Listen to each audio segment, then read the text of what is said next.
پھر اس سرزمین میں علامہ اقبال جیسی شخصیت پیدا ہوئی ہے. یہ ساری چیزیں جو ہے یہ در حقیقت اشارہ کر رہی ہیں کہ یہ ملک مشیت ایزدی کے کسی طویل سلسلے کی ایک کڑی ہے. اور وہ سامنے آ گیا تھا کہ سن 47 میں یہ قائم ہوا ہے، اور پورے 9 مہینے بعد 14 اگست اور 13 مئی، 14 اگست سن 47 اور 13 مئی سن 48، پورے 9 مہینے بعد اسرائیل عالم وجود میں آ گیا. اللہ تعالیٰ نے اس عالمی بیماری، اس کے لیے جو علاج ہے وہ پہلے پیدا کیا ہے. جیسے کہ حدیث میں آتا ہے ما انزل اللہ من دائن الا انزل له دوان، اللہ تعالیٰ نے کوئی بیماری ایسی نہیں اتاری کہ جس کا علاج بھی نہ اتار دیا ہو.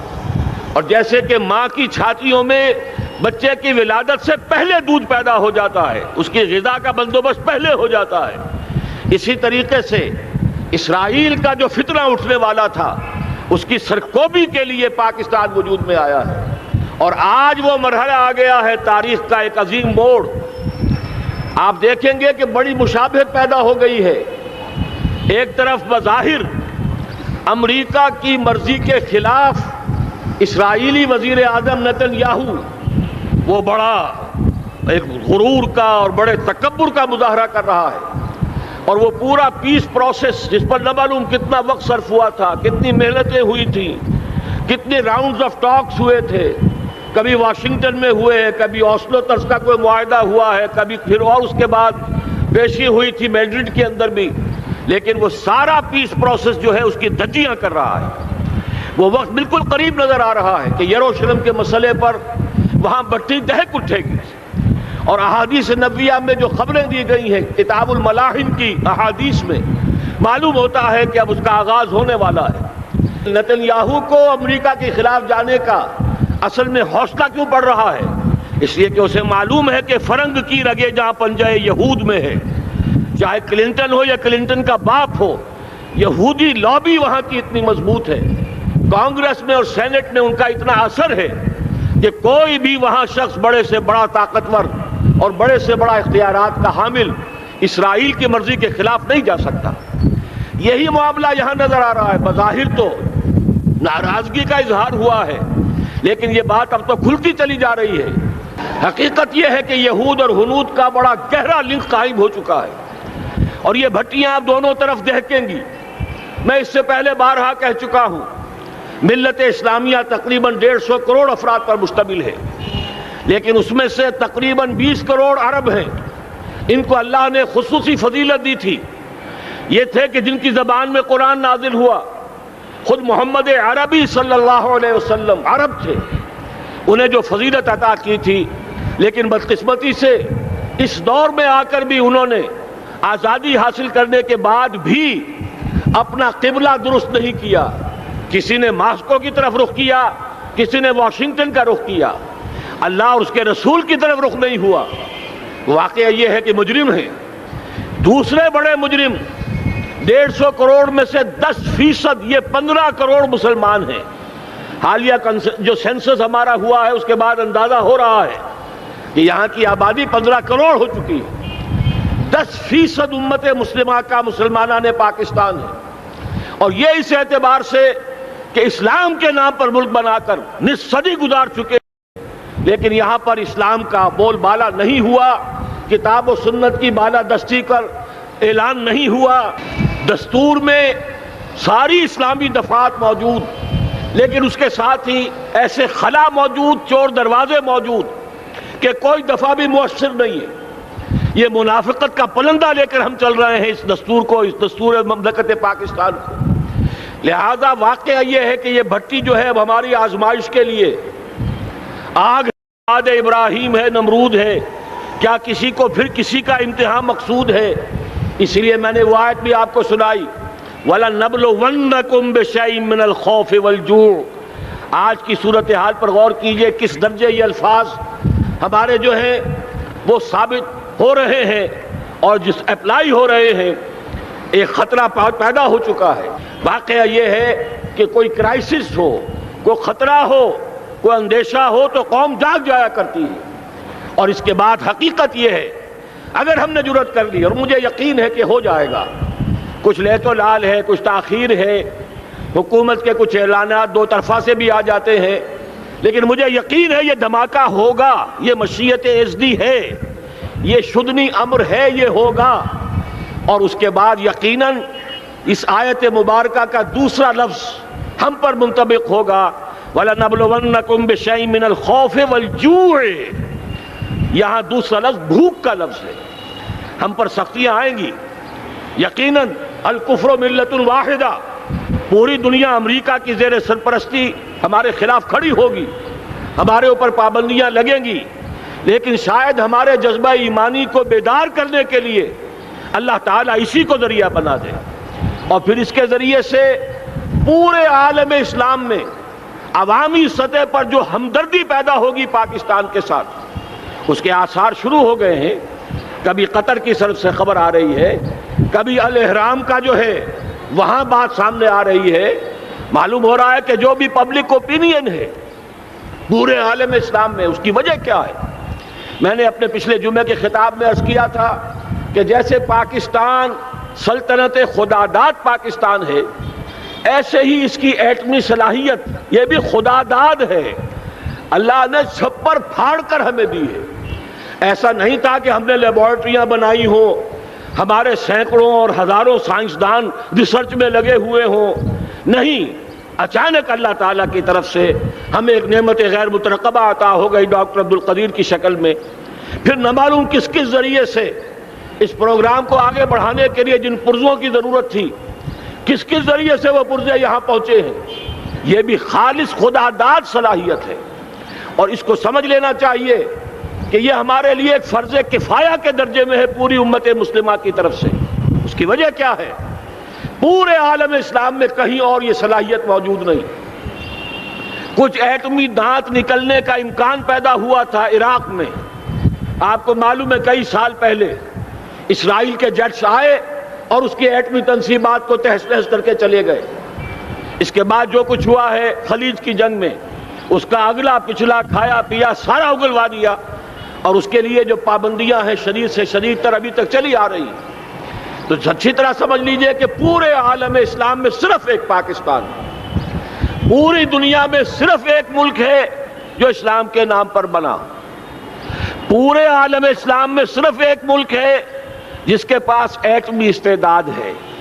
ان دونوں چیزوں کو سامنے رکھیے تو پھر مشیت ازدی میں مختلف چیزیں جو اللہ تعالیٰ کی اس تدبیر کے اندر موجود ہیں، اس کی کچھ نہ کچھ کڑیاں جو ہے ملتی نظر آتی ہیں۔ لہذا اگر یہ معاملہ ہو جاتا ہے تو یقیناً اگرچہ سختی آئے گی، وَلَنَبْلُوَنَّكُمْ بِشَيْءٍ مِّنَ الْخَوْفِ وَالْجُوعِ، لیکن ایک تو یہ کہ اس قوم کے اندر سے انشاءاللہ جذبہ ایمانی برآمد ہوگا، اس قوم کے اندر سے اثار اور قربانی کے جذبات برآمد ہوں گے، پورے عالم اسلام کی اخلاقی سپورٹ اسے حاصل ہوگی۔ اور میں یہ سمجھتا ہوں کہ جیسے نوائے وقت نے بھی بہت اچھا کیا، کل یا پرسوں کے اپنے جو سر وقت پر وہ احادیث شائع کر دی ہیں، جن میں سے دوسری حدیث بڑی معنی خیز ہے۔ حضور نے فرمایا اصابتان احرزہم اللہ من النار، دو لشکر ایسے ہیں کہ جن کو اللہ تعالیٰ نے جہنم کی آگ سے چھٹکارے کا پروانہ دے دیا، وہ لشکر جو ہیں وہ جہنم کی آگ سے چھٹکارا پا گئے، احرزہم اللہ من النار۔ وہ دونوں لشکر کون سے ہوں گے؟ اصابت یغزو الہند، ایک وہ کہ جو ہندوستان پر حملہ آور ہوگا، اور دوسرا وہ جو حضرت مسیح علیہ السلام کے ساتھ جبکہ ان کا نزول ہوگا، اور اللہ تعالیٰ ایک مجدد، اس آخری دور کے مجدد کی حیثیت سے حضرت مہدی کو بھی ہمارے درمیان میں سے اٹھائے گا، اور پھر جو آخری فیصلہ کن جنگ ہوگی الملحمۃ العظمیٰ، اس کے لیے یہاں سے فوجیں جائیں گی ان کی مدد کے لیے۔ اب ان دونوں فوجوں کو ایک حدیث میں جمع کرنے سے اندازہ کر لیجئے کہ اس کا مطلب کیا ہے۔ یہ علاقہ پاکستان اور اس سے ملحق افغانستان، یہ علاقہ ہے کہ جو اسلام کا گہوارہ پہلے بنے گا، یہاں سے فوجیں جائیں گی، اور دائیں بھی اور بائیں بھی، مشرق میں بھی اور مغرب میں بھی، اور یہیں سے انشاءاللہ تعالی اسلام کا جو عالمی غلبے کا جو وعدہ ہے اللہ کا، کی خبر دی ہے محمد الرسول اللہ صلی اللہ علیہ وسلم نے لا يبقى على الارض بیت وبر ولا مدر الا ادخلہ اللہ کلمۃ الاسلام، اس روئے ارضی پر کوئی گھر بچے گا نہ خیمہ بچے گا جس میں اللہ تعالیٰ کلمہ اسلام کو داخل نہ کر دے۔ وہ حدیث کے جس کے بارے میں فرمایا گیا، حضور نے ارشاد فرمایا، حضرت ثوبان سے روایت ہے کہ اللہ تعالیٰ نے میرے لیے ساری زمین کو سمیٹ دیا۔ ان اللہ زوالی الارض فرأیت مشارقہا و مغاربہا، میں نے اس زمین کے سارے مشرق دیکھ لیے، سارے مغرب دیکھ لیے، لیکن یہ جان لو ان امتی سیبلغ ملکہا ما ذُوِّ لِی منہا، میری امت کی حکومت ان تمام علاقوں پر قائم ہو کر رہے گی جو پوری زمین کو لپیٹ کر مجھے دکھا دیے گئے۔ یہ وعدہ پورا ہونا ہے، اور اس وعدے کا نقطۂ آغاز یہی سرزمین، اور جیسا کہ ہمیں افغانستان میں آثار نظر آ رہے ہیں، ایک خالص دینی مذہبی حکومت قائم ہو چکی ہے۔ افغانستان کا 80% علاقہ امن کا گہوارہ بن چکا ہے، علماء کی وہاں قیادت ہے اور حکومت ہے۔ یہ پاکستان اور افغانستان مل کر، جیسا کہ آپ کو یاد ہوگا میں نے جب تجویز پیش کی تھی کہ حکومت پاکستان فوراً تسلیم کرے طالبان کو، اللہ کا شکر ہے، میں یہ نہیں کہتا کہ میرے کہنے کی وجہ سے ہوا، لیکن بہرحال اللہ کا فضل ہوا کہ چند دن کے بعد ہی حکومت پاکستان نے تسلیم کر لیا طالبان کی حکومت کو۔ میری دوسری تجویز ابھی پینڈنگ ہے، پاکستان اور افغانستان کا کے درمیان کانفیڈریشن قائم کیا جائے۔ یہ ملک دونوں مل کر واقعتاً، کہ ایک نے واقعتاً 15 لاکھ سے زیادہ جانیں دے کر مرنا سیکھ لیا ہے، اور جو قوم مرنا سیکھ لے اسے کوئی مار نہیں سکتا، اسے کوئی شکست نہیں دے سکتا۔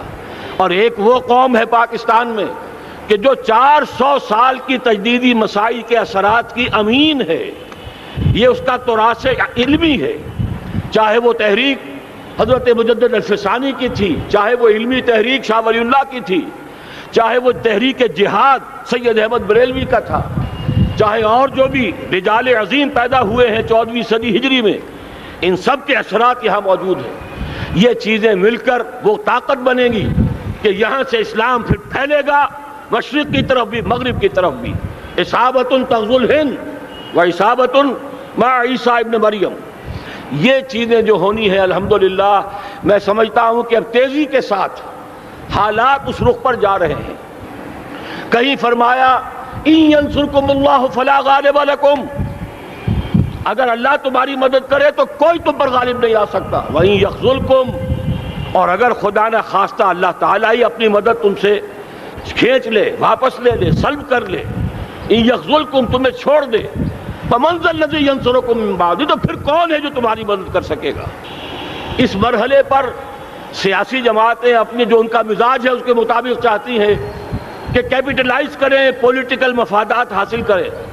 بہرحال میرے نزدیک ایک کنسنسس ہونا چاہیے، ایک نقطے کا دھماکہ ہونا چاہیے، اور نمبر 2 اللہ اور اس کے رسول کے ساتھ صلح اور اللہ کی مدد کی ضمانت حاصل کرنے کے لیے کتاب و سنت کی ٹوٹل بالادستی، پورے دستور پاکستان میں کوئی شے اس کے منافی ہو اس کو نکال کر باہر کر دیا جائے، نفاق سے پاک کر دیا جائے۔ جیسے دعا ہے اللہم ربنا طہر قلوبنا من النفاق، اسی طرح دعا مانگیے کہ اللہ ہمارے ملک کے دستور کو نفاق سے پاک کر دے۔ اور وہ ساری ترامیم جن کا کہ ہم نے ایک مہم بھی چلائی تھی، وہ ترامیم جس کا تقریباً وعدہ کیا تھا نواز شریف صاحب نے، جس کے لیے 2 مرتبہ ایک محفل میں کہا تھا راجہ ظفر الحق صاحب سے کہ راجہ صاحب پھر تیاری کیجئے اور دستور کی ترمیم کا بل تیار کیجئے، لیکن یہ کہ معلوم ہوتا ہے کوئی بڑا ہاتھ ایسا تھا جس نے روک دیا ہے۔ یہی ہاتھ ہے جو آج ہمیں ایٹمی دھماکہ کرنے سے روک رہا ہے۔ ہمیں چاہیے کہ یہ دونوں دھماکے بیک وقت کریں، اور ان دونوں دھماکوں کے بعد پھر چاہے دنیا کی کوئی طاقت ہماری دشمن بن جائے، ہمارے لیے اللہ تعالیٰ کی مدد و نصرت ہوگی۔ وَلَنَبْلُوَنَّكُمْ بِشَيْءٍ مِّنَ الْخَوْفِ وَالْجُوعِ وَنَقْصٍ مِّنَ الْأَمْوَالِ وَالْأَنفُسِ وَالثَّمَرَاتِ وَبَشِّرِ الصَّابِرِينَ الَّذِينَ إِذَا أَصَابَتْهُمْ مُصِيبَةٌ قَالُوا إِنَّا لِلَّهِ وَإِنَّا إِلَيْهِ رَاجِعُونَ۔ تو قوم انشاءاللہ تعالی، میں یہ سوچا کرتا تھا قوم مردہ ہے، بے حس ہو چکی ہے، دین سے عام طور پر بیزاری پیدا ہوتی جا رہی ہے، جو ہمارے دینی قیادت ہے اس سے بھی لوگوں کے اندر مایوسی پیدا ہو رہی ہے۔ کیسے ہوگا؟ میں نے بارہا کہا جب میں یہ شواہد دیکھتا ہوں جو حدیث میں ہے، جس کی خبریں دی گئی ہیں، 400 سال کی تاریخ دیکھتا ہوں، تو مجھے پاکستان کا مستقبل بہت شاندار نظر آتا ہے۔ یہ تو مشیت ایزدی میں کسی بہت اہم رول کو پلے کرنے کے لیے قائم ہوا ہے۔ جب میں زمینی حالات کو دیکھتا ہوں تو مایوسی ہوتی ہے، لیکن میں یہ سمجھتا ہوں کہ وہ وقت آ گیا ہے کہ جس میں یہ قوم جھنجھوڑی جائے۔ ایک دفعہ کا یہ جھنجھوڑا جانا انشاءاللہ تعالی ہمارے بہت سے دل اندر دور کر دے گا۔ آخر چینی کیا تھے؟ ایک 10 صدی پہلے کے چینی افریمی قوم آج کہاں سے کہاں پہنچ گئی ہے۔ ہمارے اندر بھی چاہے یہ کہ اوپر راکھ ہے، اندر چنگاریاں ہیں، ان چنگاریوں کے بھڑکنے کا وقت آ گیا ہے، اور انشاءاللہ العزیز اسی ایٹمی دھماکے سے اس پورے عمل کا جو ہے آغاز ہو جائے گا، جس سے یہ سرزمین پاکستان اسلام کا گہوارہ بنے، اور پھر یہاں سے پوری دنیا میں اسلام کے غلبے کی جد و جہد کا آغاز کیا جائے۔ بس میں اسی پر اکتفا کر رہا ہوں۔ اللہ تعالیٰ سے دعا کرتا ہوں کہ وہ ہمارے حکمرانوں کو، اگر تو کوئی تاخیر ہو رہی ہے انتظامی امور کی وجہ سے، کوئی بات نہیں، بہرحال معاملہ ایک اچانک ہو گیا ہے، لیکن مجھے توقع ہے کہ انشاءاللہ وہ دھماکہ ہوگا اور جلد ہوگا۔ اگر کوئی تذبذب ہے تو ہم اللہ تعالیٰ سے دعا کریں گے وہ نواز شریف صاحب کے دل کو پھیر دے اور اس کے اندر استقامت پیدا کر دے، اور دوسرے یہاں کی سیاسی جماعتوں کو بھی یہ توفیق دے کہ کوئی اور سیاسی مسئلہ اس وقت نہ اٹھائیں، اور جو بھی یہاں پہ مذہبی اور دینی عناصر ہیں انہیں اللہ توفیق دے کہ وہ اس دھماکے کا مطالبہ کرنے کے ساتھ ساتھ، بلکہ میں یہ سمجھتا ہوں کہ اس سے بھی زیادہ زوردار انداز میں دستور پاکستان سے منافقت کے خاتمے اور کتاب و سنت کو سپریم لا قرار دینے کی ترمیم جو ہے اس کا دھماکہ بھی کیا جائے۔ اللہ تعالیٰ ہمیں اس کی توفیق عطا فرمائے۔ اقول قولی ھذا واستغفر اللہ لی ولکم ولسائر المسلمین والمسلمات۔